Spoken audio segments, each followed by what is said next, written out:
Welcome to Promo Insiders, an ASI media podcast that covers the topics that matter most to the promotional products industry.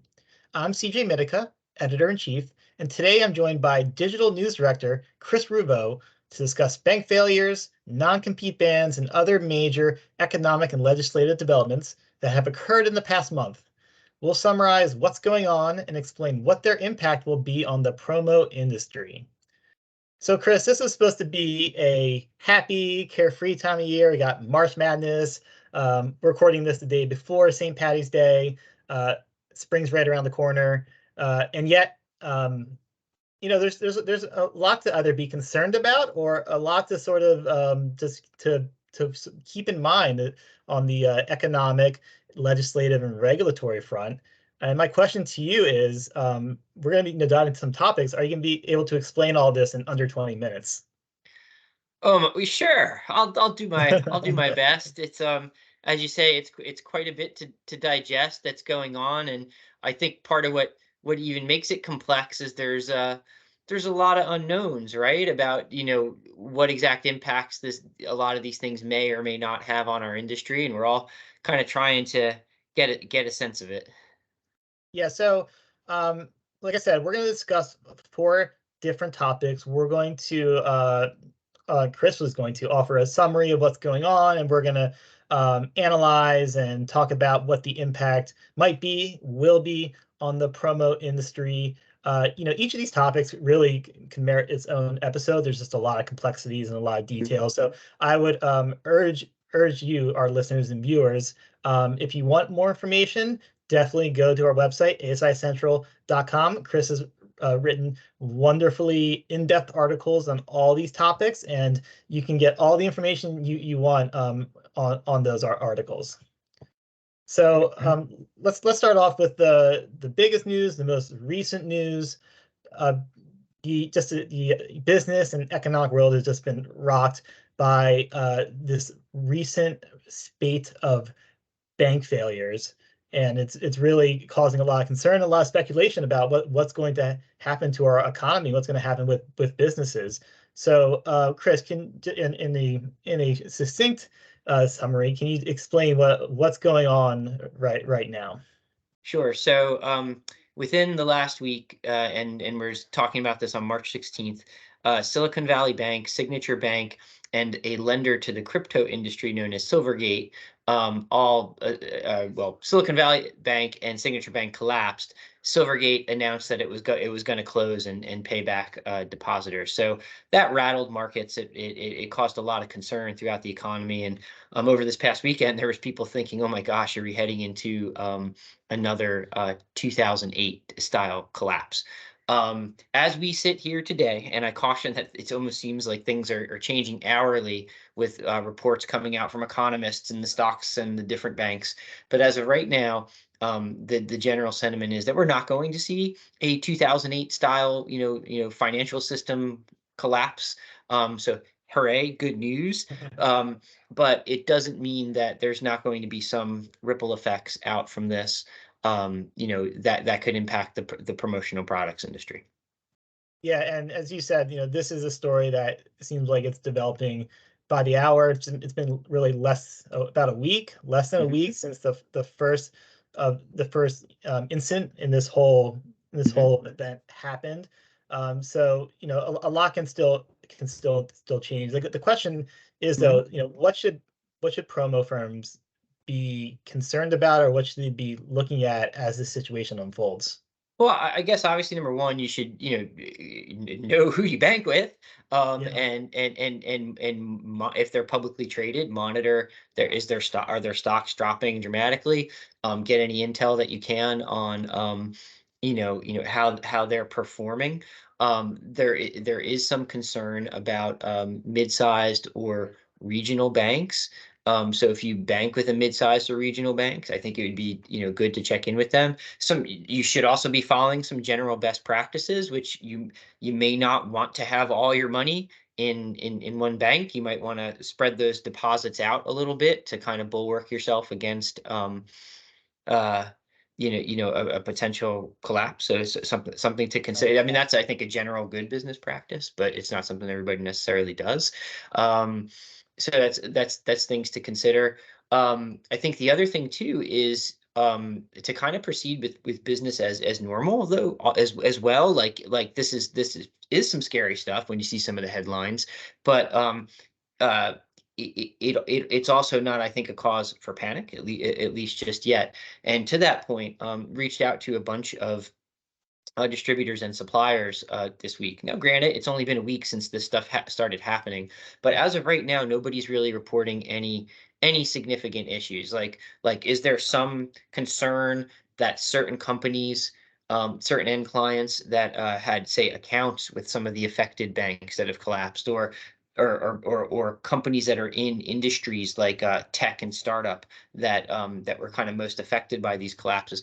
Could there be some issues there? Yeah, yeah, potentially. But at this point, it's not spreading like wildfire throughout the economy in different industries and like shutting down spending. So with that in mind, you should, I think, just continue to try to execute your plans as such. Know who you're banking with and how they're doing, and maybe consider a little diversity in how you put out your deposits with different banks. Yeah, well, look, that's good news that we're not on the precipice of a major recession. At least indications are. At this point, we can only take so much as a society Right. and as an Right. economy in these past few years. So that's good news. A couple thoughts spring to mind just based on what you're describing. On this operations side, in terms of your own company finances, like obviously it's important to have be stable, to have your money in the right place. It's when people put their money in a bank, they sort of just take it for granted, like all banks are the same, right? Like no matter what bank you're put in, like your money's safe because we have a lot of implicit trust in banks and the institution of banks. But the reality is they're not all managed the same. There's good banks and bad banks, just like there's good and bad businesses in any company. And so I as you said, check in on your bank, make sure that the situation is in good shape, and like you take a good hard look at who you're doing your banking with, because that's a key factor right Yeah. now for sure. Yeah, totally. I think too, just in general, the not necessarily panicking and like pulling all your money out of Right. thing Yes, either. that's just making it worse. Yeah, because that's because then that contributes to bank runs as well. Even though I know before it might sound a little contrary because we talked about diversifying where you put funds, but I think that might be a general best practice to follow, as opposed to pulling out everything right away, unless of Yeah. course you have word that they're about to Yeah, collapse. that right. If you have Yeah. good cause. Yeah. Yeah, I think on the other side of the coin is just clients who are your clients, and are they going to be affected by this? I think tech is a market that is in a difficult place right now, because even before Even before, you're even right. before the collapse of Silicon Valley Bank, the tech industry last fall there was a ton of layoffs, and the industry is kind of right sizing itself after the pandemic. And so, this is an unfortunate sort of domino in this series of events that's affecting the tech market. But I think it's also part of just a overall movement or process to sort of getting tech to a more sort of sustainable place. But in the short term, though, I think that if you do business in that market, you are going to find some difficulties, because I do think startups in particular are going to be a little more hesitant, and maybe not as, I'm not going to say the word reckless, but maybe aggressive in their spending, particularly with marketing and promotional products. Yeah, we had a distributor executive from top 40 company quoted saying that in the article, that you might expect some roughness in that sector from this and for some of those broader reasons. So it's definitely there. There's one other thing, and I know we want to move on because we could probably, like you say, talk about Sure. this all day. It's just that one of the questions that came up was, when we started to look into this, was, were there any promo companies that had deposits in any of these banks that collapsed? And listen, I'm not going to sit here and say that I know of every single one that did or didn't, but we were able to confirm that at least multiple companies did. Um, Right. and one of them, Nadell, a top 40 distributor, spoke on the record with us about the situation. And Craig Nadell, their president, said it's basically a non-issue. And it's like you say, well, how is it a non-issue? You had money in this bank that collapsed. Well, first off, deposits up to $250,000 are federally insured, and this was just a very small count for what's basically a subsidiary company of Nadell, Yeah. and that account was less than 250,000, so they were good on that account. But even had they had $10 million, and I'm just making that number up, had they had $10 million in that bank, they still would have been okay because the federal government stepped in and said that all the deposits that were in that bank, anyone had a deposit in that bank, whether it was $10 or $15 million, you're going to be made whole. So that helped assuage a lot of concern, not only for the companies, of course, that had cash in the bank and couldn't get it out before it collapsed, but also for the economy more broadly. So it's just something to keep in mind. Right, and the FDIC does insure accounts up to what, Yeah, $250,000? that is, I was just saying, yeah, 250K. Yep. Yep. So look, I think the big picture here is I mean, yes, this is a concerning development, and it's definitely worth watching to see how things go. But indications are right now we're not going to teeter into this massive recession, and the bank and the banking institution is not going to completely fall apart. So that Yeah, those are, as we sit here today, those seem to be the indication. That's what a lot of the economists that are a lot smarter than me are saying, and that's what I've been seeing in my research. Okay, great. Yeah. All right, so let's move on to the next topic, non-compete bans. So this was something that generated a ton of interest when you wrote about it. I think about a month ago now, or at least a few weeks ago. And it's certainly a very interesting, controversial idea, and with views on both sides. So what's going on? Why is the government looking to ban non-compete clauses? All right. So first off, there's more than one potential proposed ban. One Right. one is a proposed rule from the Federal Trade Commission, where they're essentially looking to do away with non-competes under almost all circumstances, with a few limited exceptions. And then there's also been federal legislation introduced on non-competes that would also, without getting too much into the minutia, effectively do the same thing. Ban non-competes. There's a little bit differences, but they're essentially would ban non-competes under most circumstances as well. The status of the FTC proposal is that there is a public comment period that's going to conclude, I think it's March 20th. And then the FTC will kind of take all that commentary in, whether it was from, Joe Smith down the street or a $500 million company. Will take all those comments in and kind of assess them, and then come back with what's known as a final proposed rule. It's possible that that final proposed rule could be exactly what they initially proposed. It's also it's also possible that they can make some modifications to what they're proposing relative to non-competes based on the commentary that they've received. But there is an expectation that the FTC, given the current administration, is going to try to come forward with a final proposed rule that would look to ban non-competes under a lot, if not most circumstances. Even if that final proposed rule is put forward and passes by the FTC Commission, there's still likely going to be almost immediate legal challenges to that, and it won't be hard for to find at least one federal judge who'll be willing to slap an injunction on the implementation of that of this ban, and then it kind of gets dragged out in the courts. What happens then is you're running into 2024, an election year, and depending on what happens at the federal level with the presidential administration and the composition of Congress, you could potentially have this ban never see the light of day.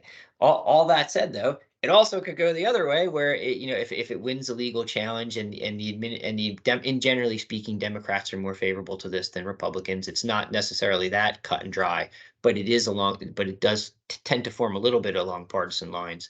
So if you continue to have a Democratic presidency, and a Congress that's favorable to that administration, you could see this rule go into effect potentially within the next couple of years.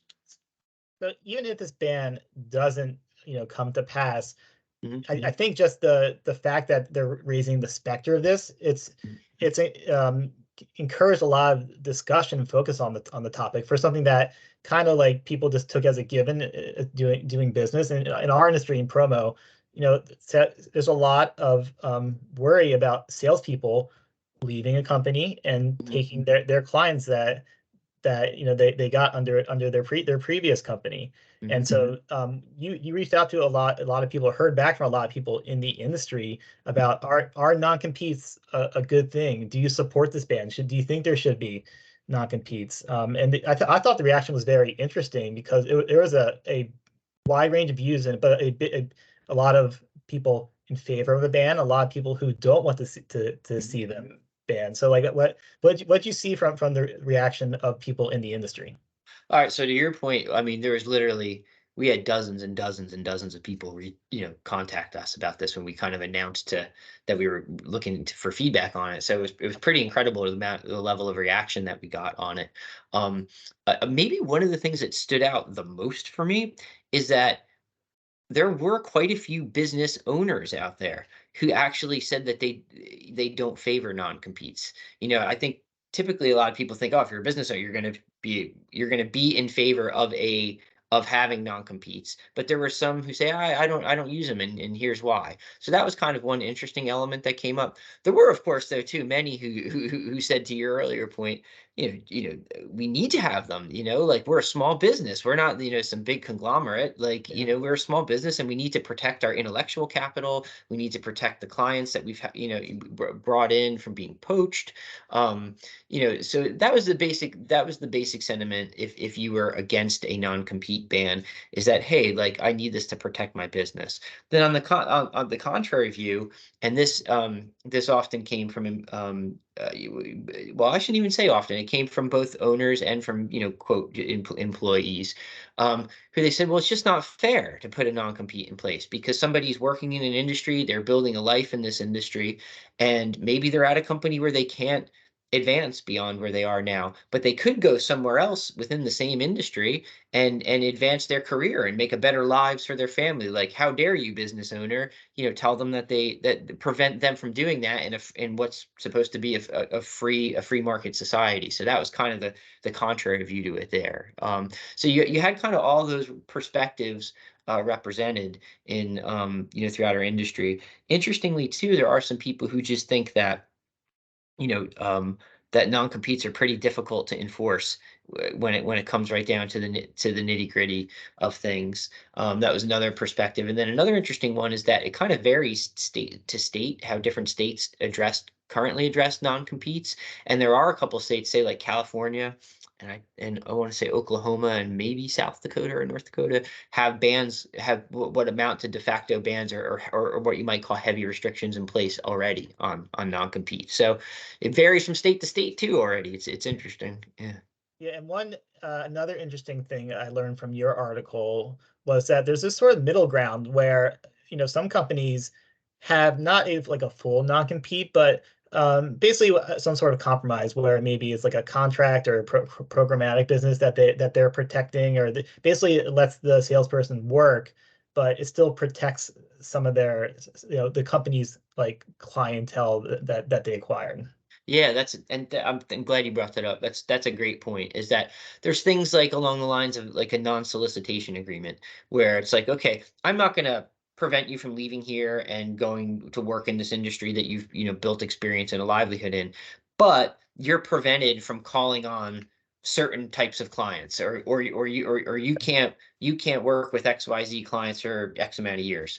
Um, Similar or not similar, but just another kind of adjacent thing is like oh, the word just left my brain, but where it's you're effectively you're not allowed non-disclosure. There it is. Thank you. You can't disclose certain proprietary things that you learned while working at another. So non-disclosures could still be in place. Non-solicitations could still be in place. These bans that are being discussed wouldn't stop them. But they would pertain to a non-compete that's preventing you from working within a geographic area or working within a certain industry. So again, this may pass and may not. There's going to be some time before with legal challenges and looking at comments before I think anything comes to bear. But I do think at least one lasting legacy of these proposed rules and other things is that I think it'll cause people in our industry in particular to look at non-competes and say like, is this necessary? Both for the salesperson and particularly for the business owner, and saying and really considering it where it's not where before they might have sort of assumed it was just the only way to do business. So that'll be interesting to see sort of like the lasting legacy of this discussion. It's a great point. And one final thing, just kind of dovetailing off that, is as I was researching this, given that potential development, I was thinking, some might use this as a tool to attract talent. Like, Sure. hey, we're not going to make you sign a non-compete. Like these guys are going to make you sign a non-compete, but we don't do that. We just ask that you don't solicit clients after you leave. But like you're not bound. We want you to like it could become a small selling point in the recruitment process. Yeah, definitely, especially when talent's at a premium. I think Yeah. a little bit helps for companies. So that's a good Yep. point.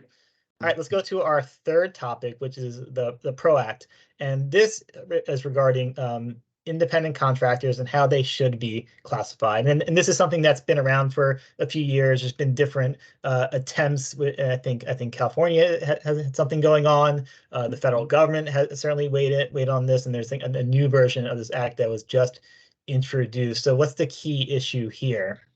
All right, so the key issue relative to our industry is that the PRO Act would compel a reclassific or is likely to compel a reclassification of workers who are currently viewed under the National Labor Relations Act or Board as independent contractors to be reclassified to employees. Now, that's not the main thrust of the PRO Act itself. It's just part of what's in there. The main thrust of the PRO Act is most basically to encourage, you know, and facilitate unionization of workers across industries.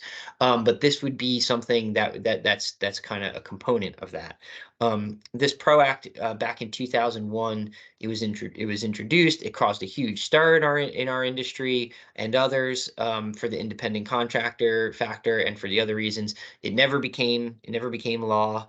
Um, and now it's been reintroduced. It was reintroduced in February this year, and it currently is sitting in committee in Congress. So it hasn't gone out to like full Congress for discussion yet. Um, the kind of the long term, like will it, won't it pass? Is probably not given how Congress is currently configured, because it does tend to be a bill that's viewed through very partisan lens. And Republicans in general tend to be dead set against it, and the House of Representatives is controlled by the Republican Party, and it's very unlikely that you get enough Republicans to cross over to vote in favor of the act to then get it to the Senate. So its future's kind of. I wasn't even going to say fog. I was going to say foggy, but it's not. It's more than foggy. It's unlikely, but it is out there, and you never know how things are going to proceed.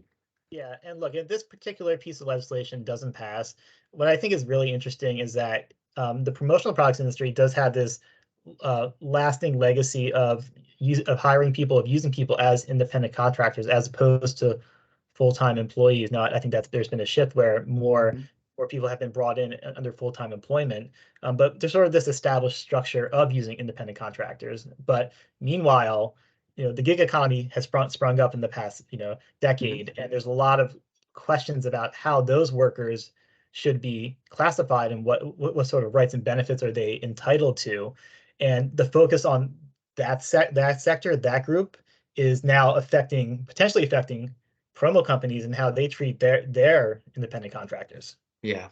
Yeah, that's true. I think too, you know, even with that though, there are still a lot of people, a lot of distributor sales reps in our industry who are Yeah. independent contractors. There's multi-line reps who could kind of fall in the independent contractor category.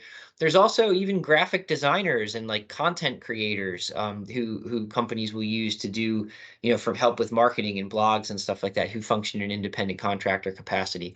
And if you suddenly had to reclassify a lot of those folks as employees, the big concern is that it's going to significantly drive up costs for companies, because employees do tend to cost more than independent contractors.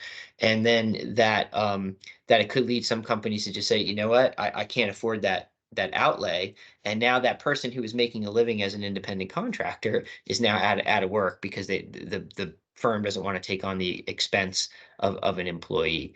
There is also a counter argument, though. I will say I have heard from people who do function as independent contractors in our industry and who say, well, they don't necessarily support the PRO Act per se, but they do think some kind of more protection should be in place for independent contractors because they do feel that they and others are improperly classified within our industry as independent contractors and should have more, hi Kitty, should have more uh protections and be entitled to more like guaranteed monies and benefits, things of that nature.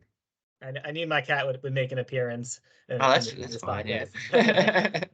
Um, yeah, so I think if you do use independent contractors in your business, I think the thing to be aware of is that it's not just gonna it's like yes, there's this established sort of legacy of using independent contractors, but even the product goes away, this issue is not going away, and so I think it's something you, as a business owner, you have to be just cognizant of in the years moving forward. Yeah, good point.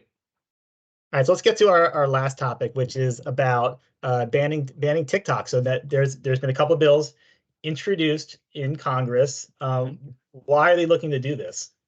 So TikTok's ultimate parent company is ByteDance with I hope I'm saying that right. I think I am. Uh, is they're based in China, and there's a fear from federal regulators that essentially that company is beholden to Beijing, and that they would do things like share data,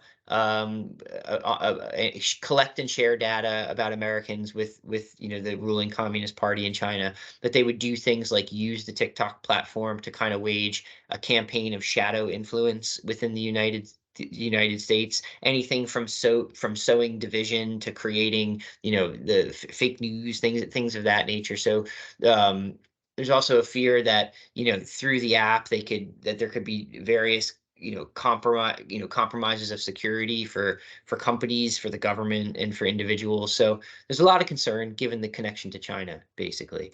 And there's been a desire among some federal regulators to just outlaw the app. And so, what do you think the impact will be on people working in our industry? Yeah, and that's really the relevant point why we're talking about this, is because there's over 100 million TikTok users, and certainly some of them work in the promotional products industry. And if you've been on LinkedIn lately, and you're connected with a lot of folks in promo, as I am, you'll see that more than a few have started to use TikTok to create fun little short form videos that they use to engage their audiences. I see salespeople using it to do fun little product spotlight videos. I see marketers using it to just kind of create a little bit of buzz about their own personal brand and the company they work for. So it's become a medium for marketing and for communicating. And it's obviously very low. You just download it. It's very easy to use, and that tool would no longer be available, of course, if TikTok was banned at a federal level. Do I think that's going to make or break the promo industry? Of course not. But it is something to keep an eye on, given the prevalence of the app and how many folks in our industry do appear to be using it. Yeah, so I would say two things. Like, yes, I would say the vast majority of people in this industry probably aren't creating content on TikTok, but TikTok is growing rapidly growing in popularity and it's really become a huge social media platform. So if your clients are on TikTok, like you should consider being on TikTok. The promotional products owner, salesperson, and so I think that's one way that this is noteworthy. The other one I think is that influencer culture and the influencer market where they're selling merch has become huge, and TikTok is another outlet of that, and distributors have found good business you know um, working with influencers to sell merch. So that goes away. Like that's a defined revenue stream for some distributors, and so I think that's worth monitoring as well. Yeah, that latter point is a great one, and it's certainly something to consider. Yeah, I mean, look, like 3 years ago, like people like what's TikTok, and so and do I think another big social media platform is going to spring up in a few years if this gets banned? Probably, and it probably will if it doesn't get banned. But LinkedIn, Facebook, Twitter. These are all like an established part of the marketing mix now, and I think TikTok is quickly becoming part of that as well. Yeah, it's a great point, and keep in mind that most of the users are well under, what was it, 35, and Sure. like Yeah. it's a younger generation thing. And that it's supremely popular with, and even if you're a little bit cynical about it, if you know you're an old fart like us, like our opinion doesn't really matter because there's a whole generation coming up that is comfortable with it, likes it, and wants to be communicated with through it. All right, so Chris, I'm reading about I'm gonna say 30 minutes with a couple minutes Yeah. built in here. So I think that we did pretty good job for considering all the topics we covered. All right. Yeah, I guess we didn't hit the 20-minute mark, but half hour is hopefully reasonable. That's all right. I'm used to we're both used to setting deadlines that we don't hit. So this is just par for the course as far as we're concerned. There you go. Well, look, we'll be continuing to cover all these topics on asicentral.com. Chris will be obviously tweeting it out and posting on Facebook as well. So he's on top of all these things. Be sure to check out our continuing coverage, and be sure to read all of our content. So Chris, thanks so much for hopping on today to explain these developments. Yep, you bet. Good All chat. right, thank you everybody. Have a great rest of your week.